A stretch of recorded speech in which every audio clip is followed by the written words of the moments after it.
Silent Village of Glenorchy.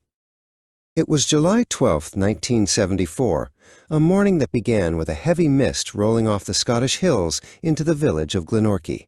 Nothing seemed out of place until the first clock chimed 6, and the world remained unnaturally quiet.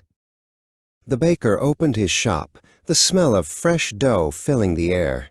Alastair tried to greet his first customer with his usual cheery, "Good morning," but his lips moved in vain. No sound came out, not even a whisper. By 7 a.m., panic had begun to seep into every home. Elspeth, the grocer, stood behind her counter staring at a customer named Ian, who was frantically pointing at his own throat. They realized that their shared world of conversation had vanished overnight. Every single person in Glenorchy had lost their voice. Mothers like Catriona could not soothe their crying infants, and children like little Isabel looked up in wide-eyed terror as their parents mouthed words that no one could hear. Margaret Ross, the young schoolteacher, stood in the center of the village square.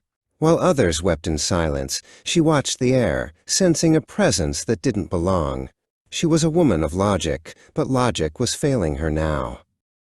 That afternoon, strange whispers began to emanate from the ancient village well. Margaret Ross knelt by the stone edge, pressing her ear to the cold moss. It wasn't the sound of voices, but the memory of voices, echoing from deep underground. By the second night, the silence had spread even further. Hamish the farmer watched in horror as his sheep stood perfectly still, and his loyal sheepdog, Bramble, sat by his side with his mouth shut tight, unable to let out a single bark. Margaret Ross tied a rope to a sturdy post near the well. Determined to find the source of the theft, she began her descent into the blackness, her lantern casting long, flickering shadows against the wet stones.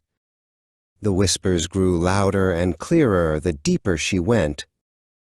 At the bottom, Margaret Ross discovered a hidden chamber holding a silver mirror. Inside the glass, she saw the villagers talking and laughing, and the dark shadows hovering behind them. In one desperate moment, Margaret smashed the mirror with the base of her iron lantern. Shards of silver flew everywhere as a cold wind whipped around her, carrying the trapped echoes of 100 souls. The voices returned instantly, released in a collective, bone-chilling scream that shook the very foundations of the village. Lachlan and Morag fell to their knees in the street, finally able to cry out as the stolen sounds flooded back into their lungs. The village was never the same again.